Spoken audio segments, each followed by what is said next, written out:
Check. Binawi yung pinakagwapo no? Praise God. Sige, palakpakan natin ang ating Panginoon. Thank you, Jesus. Sino nakapag-register na? Taas ang kamay. Uy.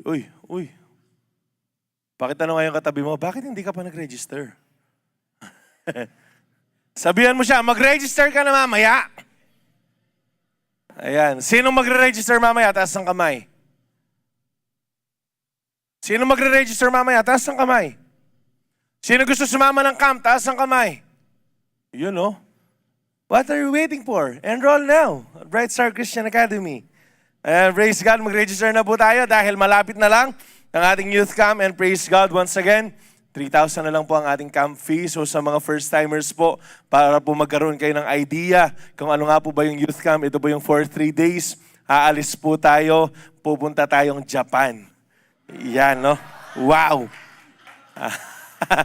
Just kidding. Pupunta po tayo sa isang lugar kung saan tayo lang ang may alam. Yan. Pupunta tayong Candaba, Pampanga. Hindi tayo mag-gadgets, hindi tayo mag-YouTube, hindi tayo mag-phones. Gagawin lang natin, we will be there to expect from God. Dahil alam po natin, lalo na sa mga nakaraang camp po natin, marami nang pinaranas ang Diyos. Sino dito yung nabago nung redeem? Sino yung namawis? Grabe si Ederson, lakas Sino yung nagkaroon ng encounter sa Lord nung Pursue Youth Camp? Sinong magsasabi dito ngayon? Magtaas ng kamay, confidently, walang buladas, na binago siya ni Lord ng Youth Camp last year. Sige, taas ng kamay. Ayan. At sinong gustong mabago pa rin yung buhay? Sinong gustong maranasan ng Panginoon? Sinong gusto? Alam nyo, hindi lang po camp yung pupuntahan natin, hindi lang po yung presence ng Lord, praise God, dahil alam natin mararanasan natin yung presence ng Lord doon. Meron pa doon malaking swimming pool. Summer, yung mga tropa nyo nagpaplano na hindi matutuloy, matutuloy tayo mag-swimming dyan. Alright, so, I hope, once again, kung meron na kayong pang down payment, secure your slot already para po, ayun, mag-register na kayo sa ating youth camp. Namaos na si Matt, kakasigaw, tapos di ba kayo magre-register? Handa lang mapaos niya, no?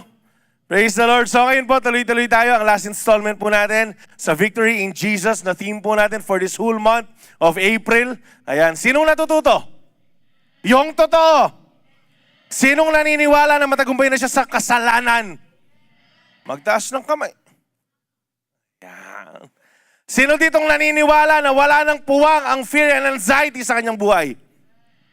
Natatakot pa ba kayo? Baka meron pa sa inyo hanggang ngayon natatakot. Kuya, wala pa akong pang-camp. The Lord will provide. The Lord will provide. Hallelujah. We've seen it before and we will see it again. Sino ditong naniniwala, ayan, na matagumpay na siya sa mga kapagsubukan at mga temptasyon sa buhay? Alam nyo, ito yung paulit-ulit po nating sinasabi, unending to. Hanggang buhay ka, meron ito. Pero naniniwala ako ngayon pala, kahit wala ka pang pagsubok, matagumpay ka na. Pakisabi sa katabi mo, matagumpay ka na. Mamuhay ka na parang matagumpay ka. Huwag kang maglungkot-lungkutan dyan. Kumain ka ng lumpia mamaya. Alright. Today, ayan. Ang pag-aaralan po natin is this, victory over condemnation. Pakisabi condemnation. Ngayong araw po na to, matututunan po natin kung ano nga ba yung ibig sabihin ng condemnation and kung paano ba natin mapagtatagumpayan ang kasinungalingan ng kaaway po na to. Because oftentimes, we as Christians, we do believe that we are forgiven. Pero sa pamumuhay natin, hindi po natin pinapakita. Sometimes, we do believe na makapangyarihan si Jesus, na mahal tayo ng Panginoon, pero hindi natin pinapatawad yung mga sarili po natin. So, later on, sa atin pong pag-uusapan, mapag-aaralan natin kung ano nga ba ang mga solusyon para mapagtagumpayan yung condemnation. So, ang sabi po dito, condemnation, yung meaning po niya, the expression of very strong disapproval, censure, the act of saying that something or someone is very bad and acceptable. So, alam niyo yung katagang nangongondem? Mamaya, mapag-aaralan natin kung ano yan. One of the devil's biggest weapons in his bag of dirty tricks is condemnation. To condemn means to pronounce to be guilty, to sentence, to punishment, or to pass judgment. So, ang ibig sabihin daw ng condemnation, sa Tagalog, check natin, hinatulan ka na. Paghatol, paggawad ng hatol, paggawad ng parusa, pagbabawal sa paggamit, pagsumpa. Pakisabi, pagsumpa. At pagtuligsa. So, ito daw yung meaning ng condemnation. Though typically, sa ating mga kabataan, minsan merong biro-biro na ginagawa kapag sinabing, di ba? Ganon. Yung, for example, makasalanan ka, tapos pilit kang binabalik dun sa kasalanan mo. Mamaya mapag-aaralan, saan ba nanggaling yung condemnation? At mapag-aaralan din natin kasi minsan, na pagbabaliktad natin yung conviction sa condemnation. So we will study further. Ang sabi ng Romans 8:1, dito pong manggagaling ang ating pag-uusapan. There is therefore now, talagang pag umakyat dito, parang gumuguhit agad no? Ayan, no condemnation to those who are in Christ Jesus, who do not walk according to the flesh, but according to the Spirit. Ang sabi po dyan, wala na daw paghatol, wala na daw paghuhusga, wala nang pagsusumpa sa mga na kay Kristo na. Ang sabi dyan ng second part ng verse 1, who do not walk according to the flesh, but according to the Spirit. Meron pong nabanggit sa amin kahapon sa aming pong meeting, kapag meron pong condemnation sa buhay mo, if you are accepting and living in condemnation, meaning, hindi ka naniniwala sa finished work ni Kristo sa krus ng Kalbaryo. So check po natin kung nasan po tayo nakatayo. In the Bible, condemnation is a legal and judicial term referring to a formal verdict, ang sabi po dyan, of guilty that carries a specific penalty or sentence. It is the opposite of justification, being declared righteous. So ang ibig daw sabihin, yung condemnation, kabaligtaran ng justification. Ano bang meaning ng justification? Just as if you did not committed any sin, para hindi ka nagkasala. Ngayon, yung condemnation, baliktad. Ang ginagawa ng condemnation, makasalanan ka. Are you there? Nakukuha po yung difference. Isa lang yung nakakuha. Sino yung sumagot na yun? Lilibre ko ng camp. Di wow. Sabaw. Sa biblical context, ang sabi po dito, yung Greek word is katakrima. Pakisabi katakrima. Ayan, it signifies a final judicial verdict or guilty handed down in the court of law. Ang sabi dito, it represents the formal legal sentence and the resulting punishment that humanity deserves for failing to meet God's standard. So tayo pong lahat, ang kinapupuntahan po nating direksyon, we are eternally condemned. Supposedly, condemned na po tayo talagang lahat. Pero merong ginawa si Jesus. Pero niligtas po tayo ni Jesus. Kaya nga tayo ngayon, hindi tayo papuntang impyerno. Saan tayo papunta? Sino lahat ng tumanggap kay Jesus, magsabing amen. Aba, magalak ka, hindi ganyan yung mukha ng mga tagalangit. Tignan mo yung katabi mo. Ops, pang langit ba yan o pang impyerno? I-check mo. Yung mga tagalangit, masiyahin. Tignan nyo si Ederson. Tagalangit yan. Yung mga tagalangit, real talk, ito, parang nakakatawa lang pakinggan. Pero seryoso, sa langit, wala kang makikitang busangot. Sa impyerno, marami yan. Once again, tignan mo yung katabi mo.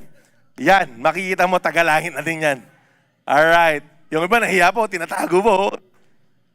Zaftol.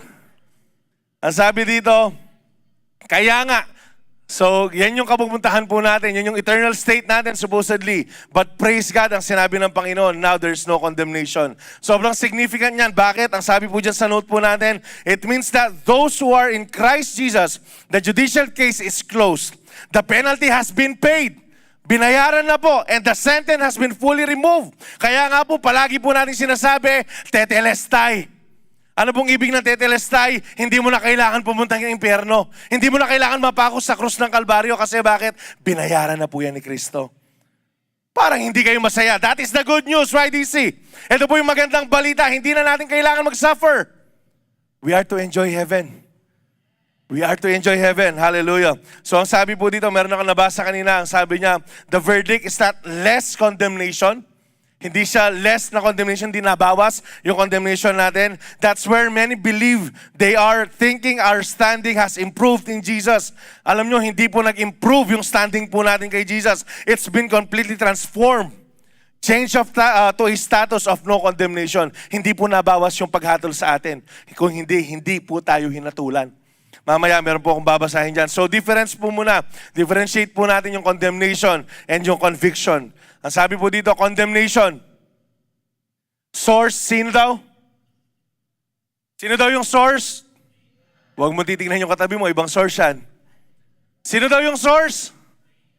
Sino pa yung source? Tsaka, puro Satan yarn. Basahin natin. Sunod-sunod dyan, no? 3. Kapag may kama, next na, okay? Sino yung unang source? Sino yung pangalawa? Sino yung pangatlo? Sarili. So, ang ibig sabihin, yung condemnation, ito yung pinagmumulan. Una si Satan. At hindi ka titigilan ni Satan hanggat buhay ka na lumalakad kay Kristo.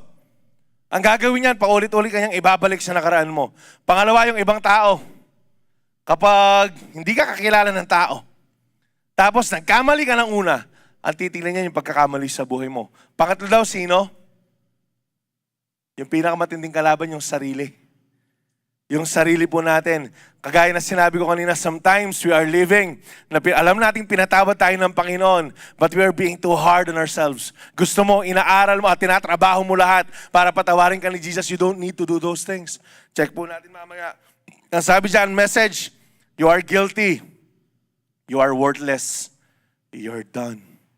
Ito daw yung ibinibigay na mensahe ng condemnation po sa atin. Wala, hanggang dyan ka na lang. Wala ka nang mararating, makasalanan ka, marumi ka. Ano yung goal po niyan? Push you away from God.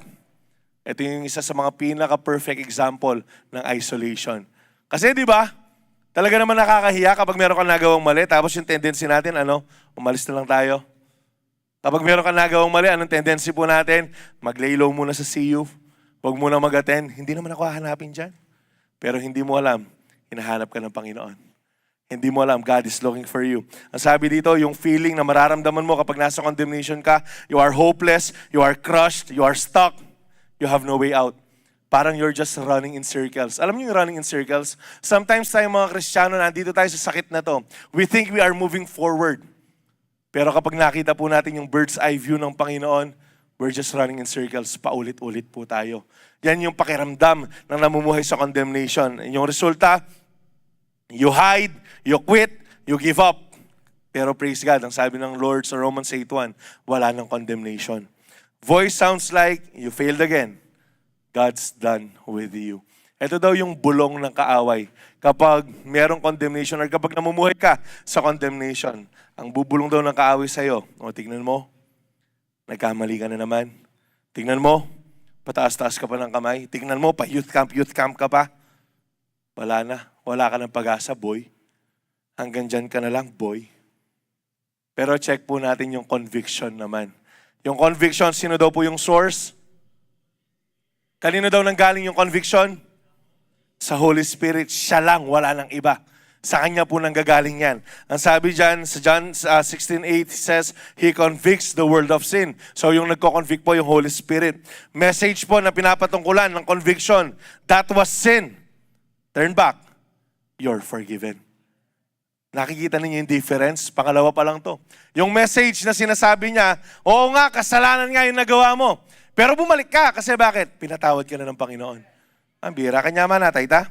Ano po yung goal niyan? Hindi yung ilayo ka kay Kristo. Ang goal niyan, ilapit ka sa Panginoon. Kanina, isolation. Ngayon, restoration. This is conviction, guys. Ang sabi po dito, ano po yung pakiramdam kapag nako-convict ka? You are grieving. Pero hopeful. Yes, umiiyak ka kasi nakagawa ka ng kasalanan. Alam mo yung meron ka nagawa something against sa Panginoon, pero hindi mo nakakalimutan na mahal ka pa rin ng Panginoon. Ito daw po yung meaning, yung feeling kapag nako-convict ka. Yung resulta, hindi ka lumalayo, hindi ka nag-quit, pero nagre-repent ka, nagko-confess ka, at nagbabago ka. Lahat ng binago ng Panginoon, magsabing amen. Ano daw po yung boses na maririnig po natin dyan? Hindi ikaw yan. Bumalik ka na. Ayan, no? Sabi dyan, no? Tutulungan kitang magbago. Tinranslate ko lang, mahirap sa English eh. Ang sabi po dyan, this is not who you are. Hindi ikaw yung kasalanan mo, hindi ikaw yung failure mo, hindi ikaw yung pagkakamali mo noong nakaraan. Sabi ng Panginoon, come on, lumapit ka sa akin, tutulungan kitang magbago. Wala na, tapos na tayo. Anong gusto nyo? Condemnation, conviction? Anong gusto nyo? Conviction, condemnation? Alam nyo, kapag hindi ka nakinig sa conviction ng Lord, mapupunta ka sa condemnation. Kaya pakisabi sa katabi mo, makinig ka sa conviction. Ang sabi dito, simple test. Condemnation attacks your identity while conviction addresses your behavior. Sabi dyan, yung example, you're a failure. Pero ang sabi ng Lord, that action was wrong. Baguhin mo yan. Yan po yung sasabihin ng Lord. Condemnation drives you away from God, but conviction drives you closer to Him. Kaya nga alam nyo, it happened to me before. Maraming pagkakataon. Before doing something wrong, before committing any sin, siguradong merong conviction. Ganito yung mangyayari dyan. For example, watching pornography sa banyo. Kukunin mo yung cellphone mo. Uupo ka sa trono. Kasi naman sa naka-headstand ka doon. Uupo ka sa trono. Tapos magsi-cellphone ka. Matitempt ka. You will be tempted to watch pornography. You will be tempted to watch something or to read something that is explicit. Alam mo, sa ayaw at sa gusto mo, lalo na kung Kristiyano ka, bubulong sa'yo yung Holy Spirit. Ang sasabihin sa'yo ng Holy Spirit, anak, huwag mong gagawin niya. And you need to listen to that still small voice. You know why? Because I failed a lot of times. I failed a lot of times dun sa test po na yon. Pero praise God, binago na ng Panginoon. Kasi bakit? Nakinig na eh. Alam niyo ba kapag hindi tayo nakikinig sa conviction ng Lord, nagkakakalyo yung puso po natin. Sino dito yung nagigitara? Magtaas ng kamay. Sino dito yung nagigitara? Magtaas ng kamay. Alam niyo ba sa paggigitara, kapag unang beses ka naggitara, nag-practice ka, ano nangyayari sa daliri mo? Namumula. Masakit. Namumula? Oo, mamumula. Tapos magkakakalyo. Ikaw, ginajudge mo si... Ayun, pagtriwan niya yung nut. Hindi, mamumula yan. Tapos magkakakalyo. Pero masakit yun sa una, tama? Pero anong mangyayari kapag nagpatuloy ka na nag-practice mag-gitara?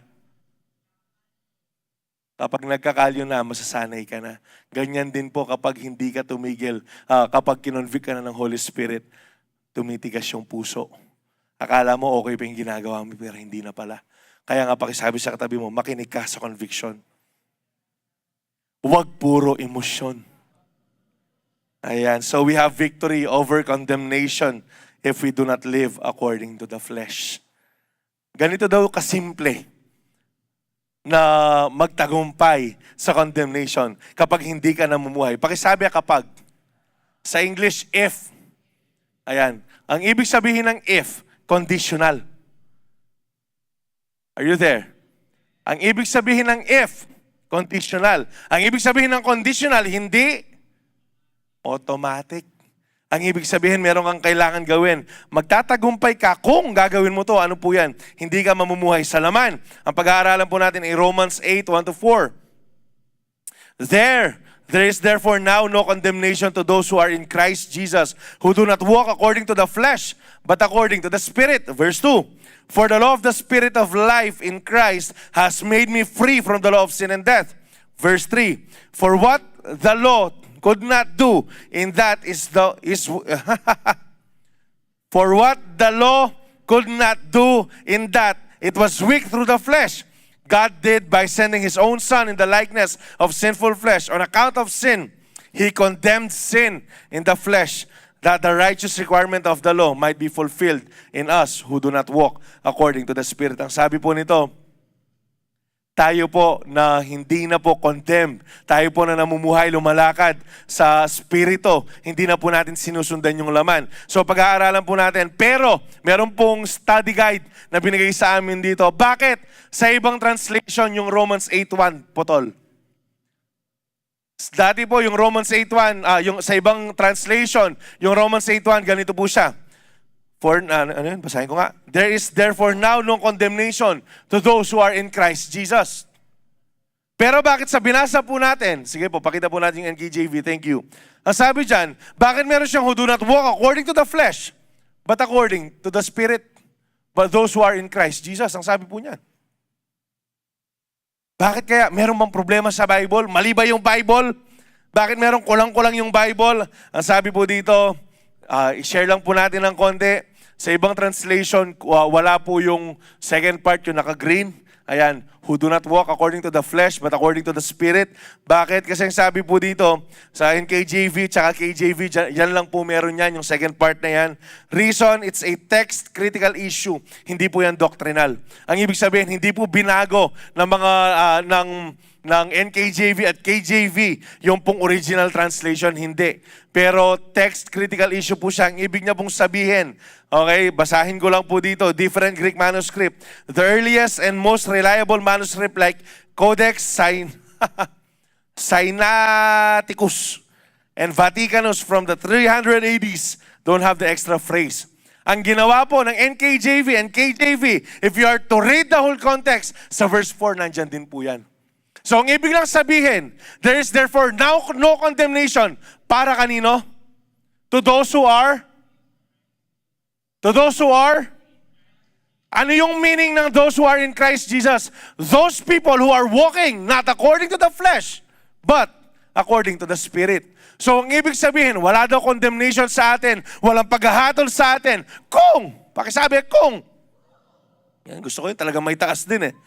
Kung tayo daw talaga ay lumalakad sa Espiritu at hindi po sa laman. Yan lang po yan. Nagbago po ba yung ibig niyang sabihin? Hindi po. Kasi pareho lang nga. If you are to read, pakita po natin yung verse 4, please. Ayan yung verse 4 niya. Who do not walk according to the flesh, but according to the Spirit. So same context, same lang po yung ibig po niyang sabihin. Nakuha po ba? Nakuha po ba? Ang sabi po dito, some translations look shorter because they follow old Greek manuscript. The longer NKJV and KJV version reflects later manuscripts that repeated the phrase from verse 4. So, hindi po nagkamali. Kasi alam nyo, marami pong kabataan ngayon na mahilig mag-aral. And lalo na noon, nagkaroon po ng problema. Nag-trending po yung NIV na translation. Ang sinasabi mo nila, pandemonyo daw. Yung NIV kasi ang dami daw nawawalang text. Hindi po. Sometimes it's text critical lang. Hindi po yung doktrina yung nagbabago. Okay, meron po kasing, lalo na po sa atin, meron po mga pagkakataon kasi, while translating, kulang po yung English words po natin to translate yung original Greek talaga. Yung Aramaic, yung Greek, at saka yung Hebrew. So, hindi po talaga siya matatranslate perfectly. If you want the perfect translation, you study those languages. Nakuha po ba?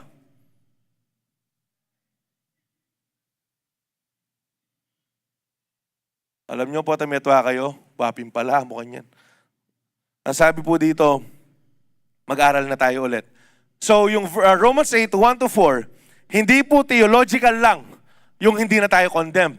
Yan po yung katauhan na po sa atin. Ito na po yung katauhan natin. Isipin natin to. Imagine this. Sino po nakakalam ng korte? Yan. Sa korte, ang sabi po dito, may kaso ka sa korte. Ayan. Merong mga ebidensya sa korte na nilatag na yung kaso mo. Ikaw, Sean. Ikaw sinasa harapan eh. Nagtinda na lumpia kanina yan. Ayan. Ikaw, Sean. Ito yung kaso mo. Pag nagpapapicture ka, nakasmile ka palagi. Sean, ito yung kaso mo. Sean, ito yung kasalanan mo. Sa korte po to ha. Wala kang lusot. Kasi nga bakit? Latag yung kaso mo. Kasi bakit? Nandyan lahat yung ebidensya. Tapos ang sasabihin sa'yo ng judge, sige, wala kang kasalanan. Imagine this, ilalatag lahat ng kaso mo. Ikaw nagsinungaling ka sa nanay mo. Ikaw nagre-rebelde ka. Ikaw meron kang kabastusang ginagawa. Ikaw nagsisinungaling ka sa forerunner mo. Ikaw hindi ka sumusunod sa magulang. Pero biglang sasabihin sa'yo ng judge, sige, wala kang kasalanan. And alam nyo ba kung paano tayo mapupunta sa ganong state? Hindi dahil inosente ka, kapatid, kundi dahil merong ibang nagbayad para sa'yo. Kundi dahil merong iba na nasaktan para sa'yo. Merong iba na nahirapan para hindi ka mahirapan. Come on. Ang sabi dito, minsan sinasabi natin na pinatawad tayo, pero hindi natin natatanggap yung katotohanan. Ang sabi, basahin ko na lang, minsan tanggap natin na pinatawad tayo, pero hindi natin tanggap na hindi tayo dapat hatulan. Minsan, tanggap natin na pinatawad tayo. Naniniwala ba kayo doon? Pero hindi natin matanggap na hindi na tayo dapat hatulan. Ang sinasabi po nito, for example, you committed sin. Pinatawad ka ng Panginoon. Sino dito ang naniniwalang pinatawad na siya ng Lord? Pero minsan tinatrabaho natin yung kapatawaran na yan. Kailangan lang natin tanggapin na pinatawad tayo. Alam nyo kapag nagkasala tayo, anong ginagawa natin minsan? Mas nagbabasa ka ng Bible. Mas sinahabaan mo yung prayer time mo. Nag-a-attend ka ng CU kahit hindi mo CU. Nag-a-attend ka ng 3 service. Kasi bakit? Pinagtatakpan mo yung kasalanan mo eh. Alam nyo? Praise God kung talaga yung motibo mo in doing those things is para lumalim ka sa Lord. Pero kung yung motibo mo in reading longer Bible books, reading and praying longer prayers is para mapatawaran ka, kapatid, you have wrong motives.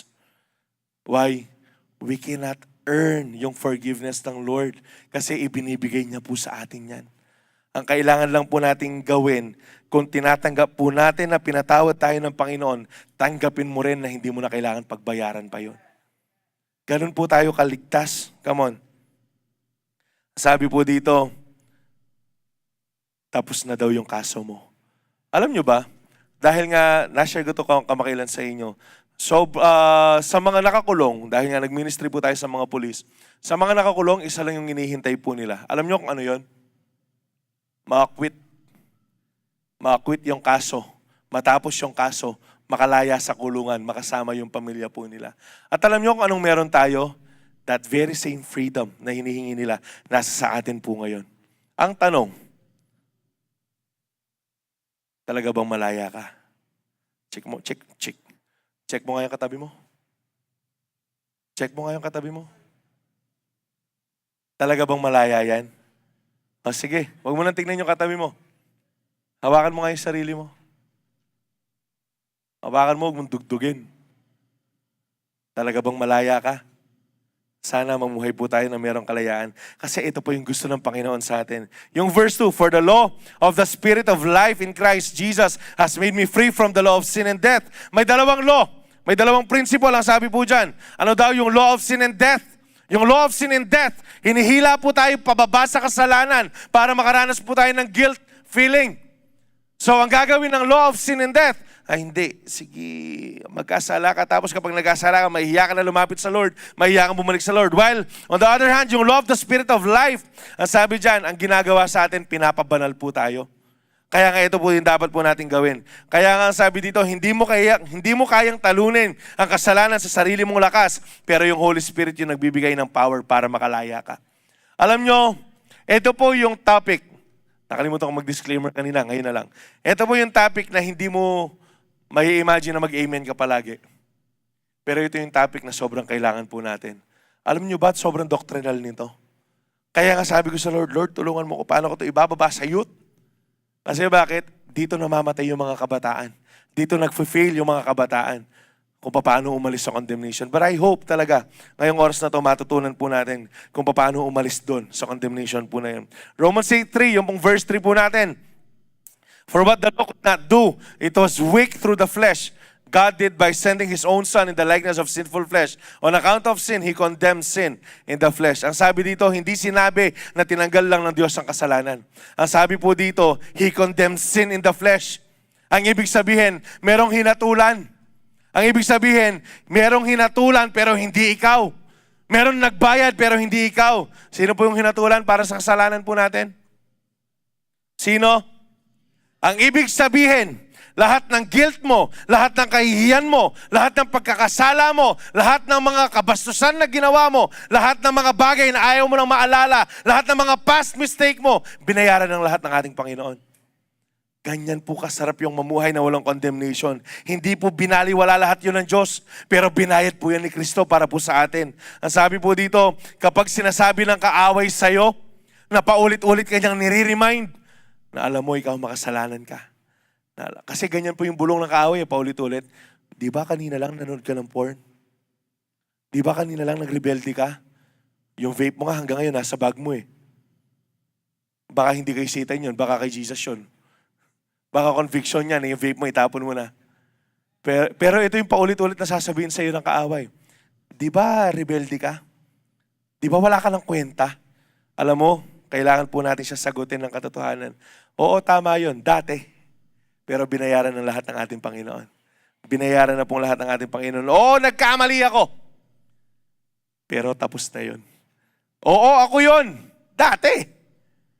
Pero ngayon matagumpay na ako. At hindi na yun mauulit. Alam nyo, kailangan nyo kausapin yung mga bulong ng kaaway sa atin. For us to be victorious in condemnation, kailangan sumasagot ka. Huwag sa magulang. Huwag sa leader. Kailangan kanino? Kay Satan. Pakisabi kay Satan, sagutin mo. Sagutin mo. Romans 8:4, that the righteous requirement of the law might be fulfilled in us who do not walk according to the flesh, but according to the Spirit. Ano po ba yung righteous requirement? Ito po yung standard ng Panginoon. Ano po yung standard ng Panginoon? Perfect holiness. Ngayon, magtaas ng kamay, yung makakapagsabi sa akin ngayon na banal siyang namuhay simula noon hanggang ngayon. Wala. Wala. Sino dito makakapagsabi na banal siya simula nung pinanganak siya hanggang ngayon? Wala. So, paano natin mapufulfill yung righteous requirement ng Panginoon? Once again, ang pinag-uusapan po natin dito is perfect holiness. Alam nyo ba kaya po sinabi ng next verse na yan, yung pong that the law might be fulfilled in us, who do not walk according to the flesh, but according to the Spirit? Kasi po, hindi dahil perfect tayo. Kaya po natin nagagawa, kundi dahil perfecto yung Diyos na gumawa niyan sa atin. Kundi dahil meron ng perfectong Diyos na nag-offer niyan sa atin. Kaya nga ang sabi dyan, ang sabi dyan, who do not walk according to the flesh, but according to the Spirit. Yung pong walking, kapag sinabi po natin walking sa Bible, hindi po yun yung literal na naglalakad ka, but it's a lifestyle. Ngayon ang tanong, talaga ba nakikitaan po tayo ng direksyon ng buhay na banal po tayo? Pinapakita po talaga natin si Jesus sa buhay po natin or hindi? Once again, dalawang pamamaraan ng buhay according to the flesh. Sariling diskarte, sariling control. Ano po yung resulta po niyan? Failure at saka condemnation. Maniwala kayo't sa hindi. Huwag nyo nang subukan, masisira ang buhay ninyo. Kapag nag-try kang mamuhay ng sarili mong diskarte, ng sarili mong kakayahan, ng sarili mong control, sigurado mag-fail ka. Siguradong magkakaroon ng condemnation. But if we walk according to the Spirit, we are being guided by God. Naging dependent tayo sa Kanya. Ano po yung resulta? Freedom at saka buhay. Alam nyo ba kung gaano kasarap may freedom? Masarap po yung malaya po tayo, yung wala kang iniisip. Yung wala kang iniingatan kasi bakit? Ginagawa mo yung dapat sa harapan ng Panginoon. Kaya hindi mo dapat magtago. Masarap pong mamuhay. Pakisabi sa katabi mo, masarap mamuhay ng malaya. Kaya huwag ka nang magtago. Kaya isurrender mo na yung nakatago. Minsan sa mga ganyan, nangungusap ang Lord din no? We have victory over condemnation. Pangalawa, papaano daw? If we sin, listen to this. If we sin and still see the need to repent. So, para daw mamuhay tayo ng victorious, na may victory over condemnation, ito daw yung ugali natin, ito daw yung attitude natin. Kapag nagkasala ka, sino pa dito nagkakasala? Magtaas ng kamay. Yung iba hindi na? Wow, praise God, perfect. Sino dito yung nagkakasala pa? Magtaas ng kamay. Hindi po yung sadya, yung pagkakamali. Okay. Nasabi po dyan, magtatagumpay daw tayo kung nagkasala tayo, but still, nakikita po natin yung kailangan po natin, kaimportansyahan na mag-repent po tayo, na humingi po tayo ng tawad. Ang sabi po ng metanoia, yung meaning po ng metanoia is the Greek word most Bible translate as repentance. But the literal meaning goes deeper than just saying sorry. Ang sabi po dyan, let's break it down. Pakisabi, break it down. Yan. Ano daw po yung meaning ng meta? Change after beyond. Ano yung meaning ng noia? Mind, thought, understanding. Kaya nga yung literal meaning niya is change of mind. Nakuha. Pagbabago daw ng kaisipan. But biblically, it means a total U-turn of the inner person. Ang ibig sabihin na ikaw, na namumuhay sa kasalanan, tatalikod na sa kasalanan. Nakita niyo yung U-turn?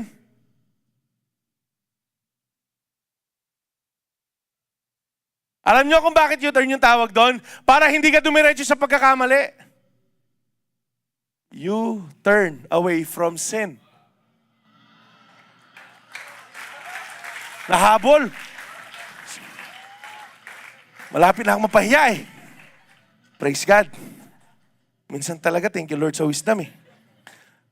Biblical meaning has 3 parts. Mag-aral lang tayo ng word ng Lord. Ang sabi dyan, change of mind. You see sin differently. Yung meaning daw ng change of mind, tinitignan mo yung kasalanan na hindi siya kakampi mo. Ang sabi dyan, you see sin differently. You agree with God that it's wrong and destructive.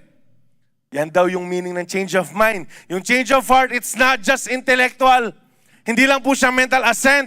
There's a genuine grief over sin. Kaya nga tayong mga Kristiyano kapag nagkakamali, kapag nakagawa ng kasalanan, hindi po tayo tama lang, na chill lang. Hindi. Siguradong merong pong conviction. Siguradong merong bigat sa puso po natin. Kaya nga, anong gagawin po natin? Kailangan may repentance. Ang sabi dyan, merong godly sorrow. Ang sabi ng 2 Corinthians 7:10, godly sorrow brings repentance. Kaya nga magkakaroon din ng change of direction. Change of mind, change of heart, and then change of direction. Ano po ang ibig sabihin yan? Your life turns, repent and turn to God, and demonstrate their repentance by their deeds. Real metanoia shows up in action. Once again, hindi lang po siya mental assent, but a total transformation. Kaya nga alam nyo, sa ating mga kabataan ng mga Kristiyano, magaling tayong magsalita eh. Pero sa gawa, hindi natin pinapakita. Kaya ngayong iba sa atin, ayaw pakusap yung magulang sa amin eh. Kasi malalaman yung katotohanan. Ang dami, maniwala kayo. Maniwala kayo. I've been handling youth for more than a decade now. Praise God for His grace. Ang dami kong mga magulang na nakausap. Alam niyo yung sinasabi ng mga magulang? Alam niyo, nagtataka po ako. Sobrang nag-e-enjoy ang bata na yan sa church. Lagi po yan nagpapaalam sa amin, binibigyan namin ng pera, binibigyan namin ng ganito pang church. Pero pagdating po sa bahay, ibang tao po siya. Alam niyo, pagdating sa bahay, hindi ko man niya mautusan. Alam niyo, pagdating sa bahay, hindi man niya mahawak ng walis. Anong palagi niyang reason sa amin? Pagod daw siya sa church. Realidad? Ngayon, check lang natin. What if? Pakisabi, what if? Ngayong araw na to, puntahan lahat natin yung mga bahay-bahay ninyo. Yung mga forerunner ninyo, pumunta sa mga bahay ninyo. Kausapin yung mga magulang ninyo, yung mga guardians ninyo. Ano kayong masasabi nila? Tataka nga ako eh. Ang daming kaibigan yan, pero dito sa bahay, hindi kami kinakausap. Alam nyo, yung tunay na Kristiyano, kung sino siya dito sa church, ganun siya sa bahay. Yung tunay na Kristiyanong kabataan, kung sino siya dito sa church, ganun siya sa paaralan. Ganun siya sa pinagtatrabuhan niya. Hindi double life. Pakisabi, huwag kang mamuhay ng double life. Kaya nga kailangan magkaroon ng change of direction. Alam nyo, karamihan sa mga nawin na magulang na nag-a-attend po dito sa ating bahay-sambahan, ito po yung nakita po nila. Itong anak ko na to, dati itong suwil eh. Dati itong sutil eh. Dati itong rebelde. Dati ang tamad-tamad niyan eh. Tapos biglang kapag bago kumain, nagpipray. Tapos biglang naghuhugas ng plato. Nagtaka nga ako nung minsan eh. Kakahugas lang ng plato, nililinisan ulit eh. Alam nyo, karamihan sa mga ganyang kabataan, sila'y nakakawin ng mga magulang po nila. Ngayon tatanungin ko kayo, sino po dito yung nagpipray ng mga magulang nila maligtas? Hindi ganyan ka-hopeful. Yung mga nagpipray na yun, uulitin ko, sino dito yung nananalangin at namamag-asa na yung mga pamilya po nila maligtas? Magpakita ka ng pagbabago. Ipakita mo na yung tunay na nakabutihang tao. Dito kahit mas bata sa'yo, nagpupoka eh. Sa bahay, sinisigawan mo yung magulang mo eh. Metanoia. Pakisabi, metanoia. Change of mind, change of heart, change of direction. Sabi nga ni Pastor Manny, metinune. Metinuya. Ang ibig sabihin, nabago na, bumait na. Ang pangit tingnan kung Kristiyano ka, hindi ka mabait. Ang tawag dyan, hypocrisy. Hypocrite. Ang sabi dito, Godly sorrow brings repentance. Meron po tayo dalawang example dito na nilagay. Ang sabi dito, hindi lang po siya kapag nagkaroon ka ng godly sorrow or repentance, hindi yung na-feel bad ka lang. Ang sabi dito, Judas had regret.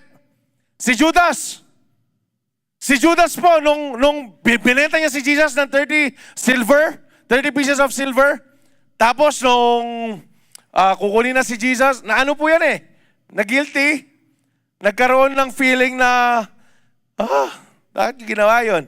Tapos anong ginawa niya? He killed himself after. Ito po yung worldly sorrow. Makakaranas ka ng regret, pero walang repentance. Ang sabi po, si Peter had metanoia. He came back to Jesus, regrets, looks at self, metanoia, looks at God, and walks back to Him. Pareho po sila nagkamali kay Jesus. Pareho po sila nagkasala kay Jesus. They both denied Jesus. Pareho, si Judas, denied niya si Jesus as God nung binenta po siya. Si Peter, he denied Jesus 3 times. Nung tinanong siya, di ba yun yung kasama mo? Deny po niya si Jesus. Pero nagkaiba po ng response ang dalawang tao na to. Yung isa, nagregret lang. Nakaranas lang ng guilt. Oo nga, no? Tapos nagpakamatay. While si Peter, nung nagkaroon po siya ng metanoia, nagrepent po siya, tapos bumalik po sa ating Panginoon. Kasi bakit? Minsan tayong mga kabataan, dinadaan natin sa iyak Alam niyo ba na yung pag-iyak hindi nakakapagbigay ng kapatawaran? Kung hindi yung buong pusong paghingi ng tawad sa Panginoon. Marami nga sa atin dito umiiyak paglabas ng LD. Wala na ngayon in Jesus' name. Praise the Lord, nag-agree kayo, kinabahan ako doon Marami sa atin umiiyak. Marami sa atin lumuluhod, nagpapatira pa. Pero paglabas, dating buhay na naman. Pero I hope sa ating lahat ng mga kabataan, pakita po talaga natin yung pagbabagong buhay. Amen po ba? Simple lang. Metanoia, a spirit-led change of mind that leads to a change of life. It's less, I'm sorry I got caught. And more, I was going my way. Now, I'm going God's way. Yan daw po yung metanoia. Yan daw po yung totoong pagbabago. Ngayon ang tanong, magtaas ng kamay. Walang pagpipilit. Walang pamimilit. Sino dito yung gustong mabago yung buhay? Sino dito gusto mabago yung buhay? Pabago po tayo sa Panginoon. Amen po ba? Alam nyo, sobrang gracious ng Lord. Ako sobrang appreciate ko tong verse na to habang pinag-aaralan po to. Yung 1 John 1:9. Ang sabi ng 1 John 1:9, if we confess our sins, He is faithful and just to forgive us our sins and cleanse us from all unrighteousness. Meron po mga doktrina na nagsasabing hindi mo na kailangan mag-sorry. Hindi mo na kailangan mag-repent sa Lord kasi bakit? Mahal ka daw ng Lord. Yes! It's true na mahal ka ng Lord. But hindi po totoo na hindi mo kailangan humingi ng tawad. Kasi kung totoo yun, tanggalin na natin itong verse na to. Pero praise God, andyan po yung 1 John 1:9. Ang sabi po ng 1 John 1:9, if we confess our sins, He is faithful and just to forgive us our sins and to cleanse us. Para linisin po tayo. Papatawarin ka na ng Panginoon, lilinisin ka pa niya. Lahat ng gustong malinis, magsabing amen. Ang sabi po ng Panginoon, kung conditional na naman. Pakisabi kung. Katas na ita. If we confess our sin. Alam niyo yung pag-confess ng sin, minsan meron tayong attitude na gati. Mga Kristiyano, meron tayong ganitong attitude Bakit pa ako hingi na sorry? Alam naman ni Lord. Bakit ko pa sasabihin sa Lord? Alam niya naman yung tibok ng puso ko Alam niyo ba yung meaning ng confession? If we confess, we will declare. Declaration po siya, sasabihin mo siya sa Panginoon. Magsasalita ka, hindi yung silent ka lang. Yes, alam ng Lord yung nasa puso po natin, pero yung kondisyon para mapatawaran, malinisan ka, ang sabi po dyan, kailangan i-confess mo yung kasalanan mo sa atin pong Panginoon. Alam nyo, pasalamat tayo, hindi natin kailangan bayaran yung kasalanan po natin. Ang kailangan na lang po natin, ihingi po natin sila ng tawad. Kaya pakisabi sa katabi mo, huwag ka na magpenitensya. Di ba? Alam nyo, nakakatawa yung pagbibinitensya, pero minsan ginagawa natin yan. Ano yung pagbibinitensya? Yung pinapahirapan mo yung sarili mo to win the favor of God. Hindi po siya ganun. Hindi po siya ganun. Minsan, nag-attend ka na ng YDC. Tapos mag-attend ka pa ng Sabat. Tapos mag-attend ka pa ng first, second, third, fourth. Alas 12 na, nandito ka pa. Guard yarn. Para lang mapagtakpan mo yung kasalanan mo. It doesn't work that way. It doesn't work that way. Hallelujah. Praise God for 1 John 1:9. Yes, no matter how big your sin is. Yes, no matter how messy yung nagawa mong kasalanan. Pero kapag hiningi mo ng tawad sa Diyos, no, wholeheartedly, papatawarin ka ng Panginoon. At lilinisin ka sa anumang karumihan. Praise God. Palakpakan naman natin ang Panginoon. Hallelujah. 2 Peter 3:9, the Lord is not slow in keeping His promise, as some understand slowness. Instead, He is patient with you. Pakisabi, He is patient with me. Not wanting anyone to perish, but everyone come to repentance. Alam nyo, i-correct ko lang yung mindset ng ibang tao. No? Kasi meron po ako naririnig, though it was before already, matagal na po to. Yung katagang hindi naman nagagalit ang Diyos eh. Alam nyo, nagagalit po yung Panginoon. Mahaba lang yung pasensya ng Panginoon. Kasi kung hindi nagagalit yung Panginoon, hanggang ngayon nandyan po yung Sodom and Gomorrah. Kung hindi nagagalit yung Panginoon, dapat hindi na nagkaroon ng Noah's flood. Pero nagagalit po ang Diyos. Pero alam nyo, hindi basta-basta nagagalit ang Diyos. Kaya nga sabi dyan, He is not slow in keeping His promise. Alam nyo ba yung pangako ng Diyos, hindi lang po yung salvation natin, pero yung condemnation din ng mga tao na namuhay, na hindi banal, na hindi tinanggap si Jesus. Pangako po pareho po ng Panginoon yan. Instead, He is patient with us. Kaya nga hanggang ngayon, nandirito tayo eh. Kaya nga meron pa tayong youth camp na atinan eh. Kaya nga hanggang ngayon, buhay ka. Kasi bakit? Kasi patient po yung Panginoon sa'yo. Sa atin, gusto ng Panginoon, mabago tayo. Pakisabi naman sa katabi mo, gusto ng Lord, mabago ka. Magbago ka. Sabi dito, last na lang. Last 2 verses sa point po na to. Those whom I love, I rebuke and discipline. So be earnest and repent. Kailangan pa rin ng repentance. Nakuha. Para mapagtagumpayan po natin yung condemnation, kailangan marunong ka mag-repent. Ang sabi dito, by being earnest to turn back to Him, we silence the enemy's lie that our sin has separated us from God's heart, transforming repentance into a confident response to a Father who disciplines us only to restore our strength and intimacy with Him. Alam niyo po, para ma-enjoy po natin yung authority natin over Satan, na mapasinungalingan lahat ng mga kasinungalingan na sinasabi niya po sa atin, kailangan nagre-repent ka. Without repentance, hindi po natin may enjoy yung blessing po na yan. Without repentance, we cannot walk in that God-given authority. Kaya nga kailangan namumuhay po tayo na meron pong pagpapakumbaba sa ating buhay. Na meron pong puso na willing humingi ng tawad sa mga kasalanan po natin. At hindi po yung pusong mapagmataas. Amen po ba? Last na lang. Proverbs 28:13, whoever conceals their sin does not prosper. Alam nyo ba? Sino dito yung, hindi ko napapatasin ng kamay. Sino dito yung na-try na magtago ng kasalanan, magtaas ng kamay? Magtaas ng kamay. Yung ibang di nagtaas ng kamay sa inyo, alam ko yan. Siguro lahat tayo na-try na po natin yan, no? Amen? Amen. Siguro lahat naman tayo na-try natin yan na nagnakaw ka ng 10 pero sinasangkalan mo yung kapatid mong bata. yung nakabasag ka ng mamahaling gamit, tapos bigla mo tinulak yung kapatid mo, psst. Ayan. O kaya, sinasabi mo may project pero wala naman. Dati kami ni na Jansen, ganyan kami. Praise God. Ang sabi dyan, nabasa ko lang po ito kanina sa isang parang study Bible na binabasa ko. Since Adam and Eve, human instinct leads us to cover our sin. So simula po panahon ni Adan at ni Eva, ang tendency po talaga ng tao kapag nagkasala, magtatago, mahihiya. Our consciences makes us ashamed of our sin and we don't want others to see it. Tama po ba? Sino dito yung kapag nagkasala ka gusto mo nakikita ng iba? Wala, nakakahiya yan eh. Ang sabi dito, we even think we can hide it from God. Yet, this natural instinct to cover sin does not benefit us. It prevents us from being real about our condition before God. Alam nyo, meron pong tinuro sa amin si Pastor Radley. Isa po yung tendency po natin na kapag nagkakasala tayo, blame shifting.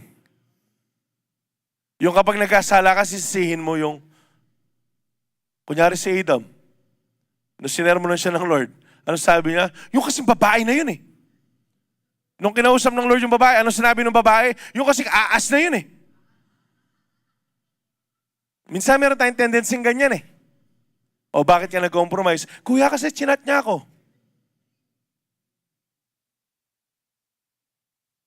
Chinat ka nga, nag-reply ka naman. Ginusto mo rin. Gusto ko talaga meron akong side comment dito. Ginusto mo rin, no? Di ba? Nakukuha niyo yung ibig ko sabihin? Hindi ko nalalalimin. Minsan kasalanan naman natin eh. Kaso nagbe-blame shift pa tayo eh. Ang tawag po ni Pastor Radley dyan na tinuro sa amin, alam nyo ano? Fig leaves. Butas. Alam nyo, huwag tayong mag-blame shift. Sa mga lalaki, lahat ng maglalaki, magtaas ng kamay. Maglalaki. Sa lahat ng mga lalaki, magtaas ng kamay. Okay, maglalaki, masama yun. Shh, listen. Boys, man up. Kapag nagkamali ka, aminin mo nagkamali ka. Hoy, hoy, hoy. Hoy!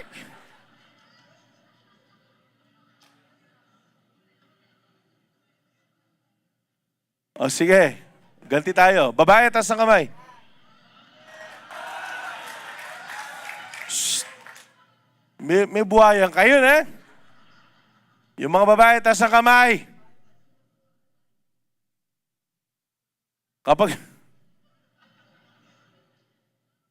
Babae, kapag nagkamali ka, aminin mo naman.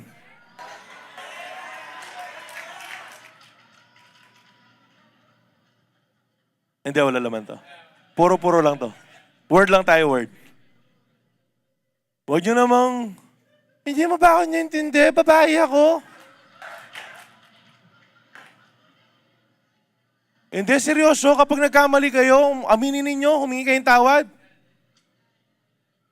Sa inyong lahat, na mga single pa, kung hindi kayo marunong umamin at humingi ng tawad, huwag kayong mag-asawa. Sisirain ninyo. Hoy. Natatakot ako yung sumisigaw, 8 years old eh. Hindi, alam nyo, totoo po to. O sige, seryoso na lang. Since pag-amin din naman ng kasalanan, paghingi rin naman ng tawad, kailan kayo lang humingi ng tawad sa mga magulang nyo? Kung hindi kayo marunong humingi ng tawad sa mga magulang nyo, huwag na huwag kayo magkikipagrelasyon. Huwag na huwag. Eh kuya, siya yung mali. Kuya, pinahiya niya ako. Kuya, ginrounded niya ako. Bakit? May mali ka bang nagawa? Meron po. Ano tinatanong-tanong mo? Anong gusto mo? Bili kang cake? I-celebrate yung pagkakamali? No. Once again, gusto nyo kasi love life eh, no? Pasukin ko yung gusto ninyo. Kung hindi kayo marunong humingi ng tawad, umamin sa mga pagkakamali, wala kayong karapatan na makipagrelasyon. Totoo man. Lalo na kayong mga babae, ginagamit ninyo yung kunyari, babae kayo. Kayong mga lalaki, nagtatago kayo sa humor ninyo. Uy, ang bira. Magni-next na ako kasi iba ng usapan to. Pero I hope, lalong-lalo na sa Panginoon, matuto po tayong humingi ng tawad. Alam nyo ba, hindi naman natin kailangan magpanggap sa harapan ng Lord. Hindi mo kailangan ipakita na mag-pretend ka na, Lord, malakas ako, ganyan. We can be vulnerable in the sight of God. Kasi bakit? Alam naman ng Panginoon yung tinitibok ng puso po natin. Alam ng Panginoon yung pasikot-sikot ng puso po natin. Kung merong isang Diyos na nakakilala sa atin, ang Panginoon po yun. Kaya kapag meron kang problema, lumapit ka sa Kanya, huwag sa iba. Lumapit ka sa Kanya. Magpa-comfort ka sa Lord, huwag ka magpa-comflirt. Nasegue ko lang.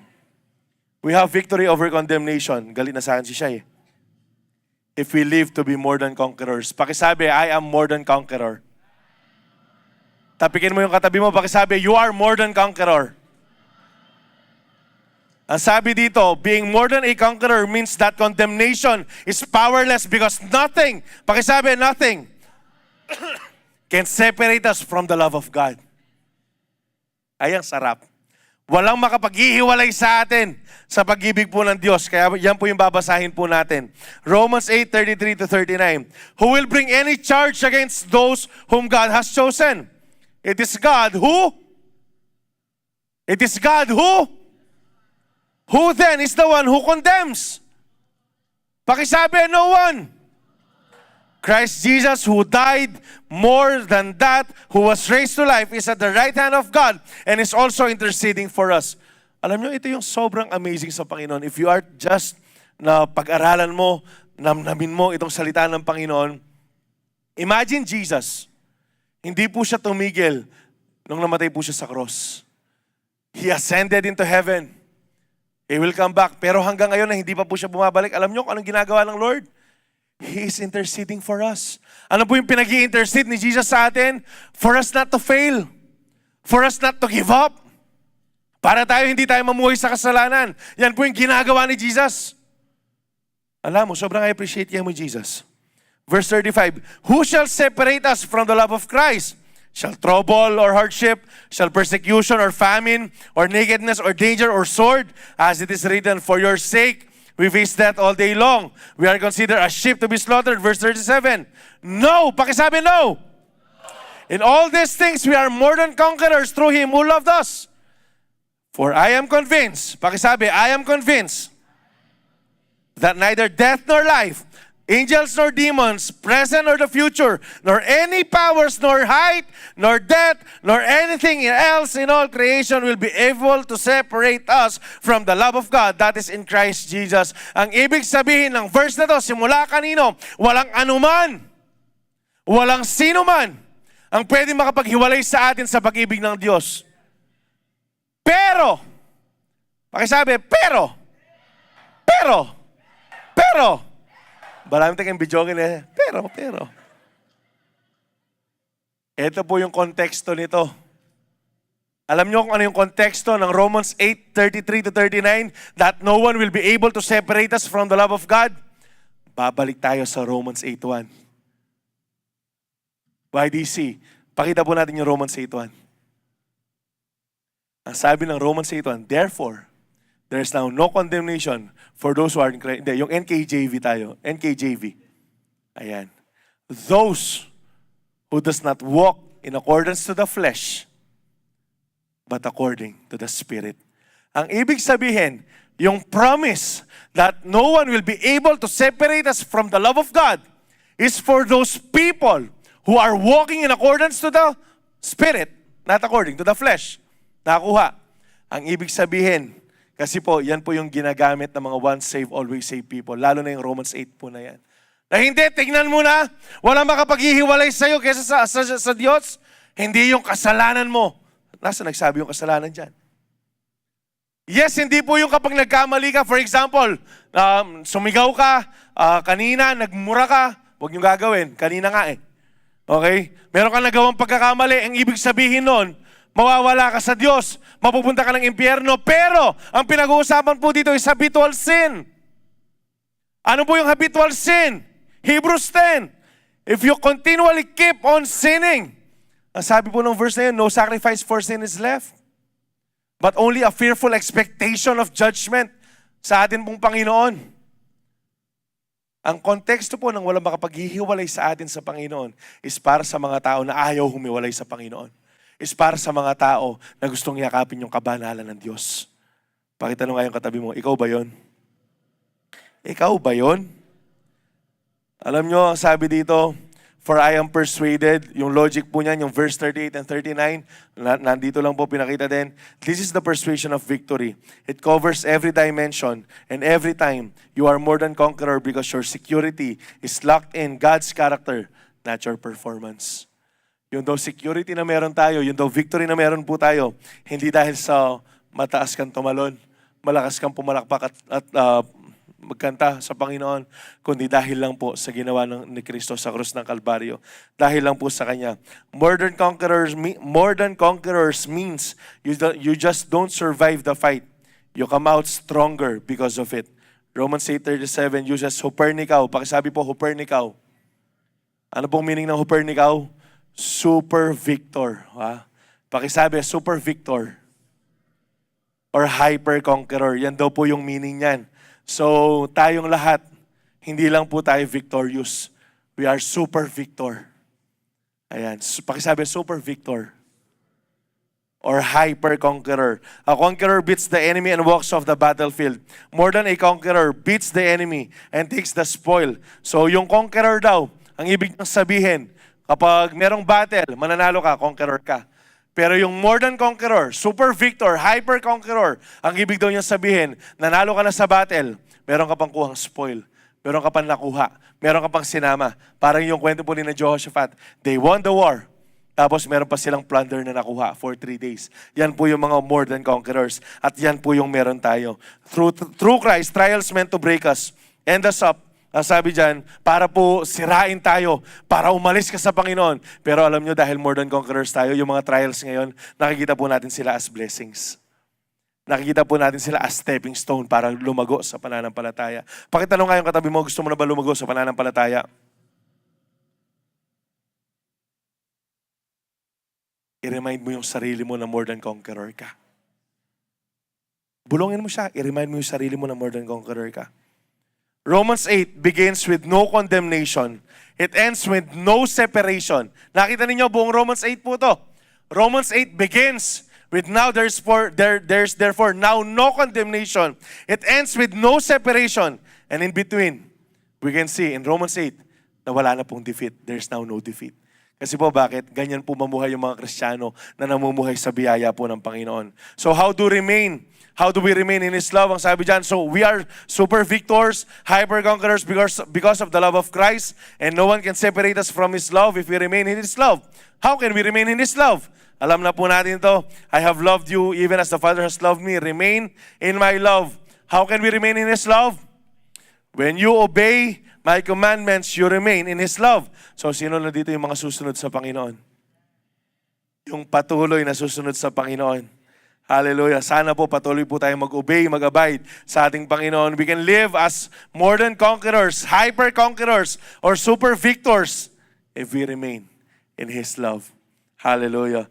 Mag-review po tayo, victory over condemnation. If we do not live according to the flesh, if we sin and still see the need to repent, if we live to be more than conquerors. Once again, if we are to check these things, conditional po sila. Kung mamumuhay ka sa bagay po na to, na napag-aralan po natin, then you can overcome yung victory over condemnation. 1 John 5:4-5, last na lang po. For every child of God defeats this evil world, and we achieve this victory through our faith. And who can win this battle against the world? Only those who believe that Jesus is the Son of God. So sabi dito, sino daw po yung mga mananagumpay? Yung mga tao lamang na nananampalataya at naniniwala na si Jesus po ay Savior po siya. Siya po yung tagapagligtas po natin. Do you believe that Jesus saves? Sino dito yung naniniwala na nagliligtas pa rin hanggang ngayon ng Panginoon? Then, tayo po yung merong karapatang matawag na more than conquerors. Ang sabi dito, condemnation says, wala na. Wala ka ng pag-asa, tapos ka na. But Jesus says, hindi pa ako tapos sa'yo.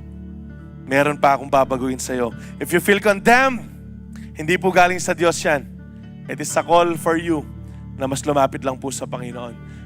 Napag-aralan po natin kanina, yung condemnation hindi galing sa Diyos, pero yung conviction, yun po yung boses na tatawag po sa atin pong, para po pabalik sa atin pong Panginoon. Condemnation says, magbago ka para mahalin ka ng Diyos. Pero ang sinasabi po ng Panginoon, mahal kita, kaya kita binabago. Sino po dito naniniwala mahal po siya ng Panginoon? Then be willing to change. Kasi bakit? Marami pa pong babaguhin sa atin ng Panginoon. At once again, kapag patuloy at paulit-ulit kang binabalik ni Satan sa nakaraan mo, sa mga failures mo, sa past mo na ayaw mo nang balikan, i-remind mo siya na pinatawad ka na ng Panginoon and you are not the same person again. Amen po ba? May natutunan po ba ngayon? Sana po meron. And let us apply that wonderful truth that we are no longer condemned, but we are redeemed by the Lord. Amen. Sige po, palakpakan po natin ang ating Panginoon. Tayo po tumayo. As we receive the Holy Communion, hallelujah. Pasalamatan lang po natin ang Panginoon sa kanyang biyaya sa ating mga buhay. And for those who are first-timers po, ngayong araw po na to, ang ginagawa po namin ay pag-aalala sa ginawa ni Jesus sa krus ng Kalbaryo. So magte-take po tayo ng Holy Communion mamaya, i-guide po tayo ng ating Connect team, and then later on, babalik po tayo, then sabay-sabay po tayong mag-take. Let's worship the Lord.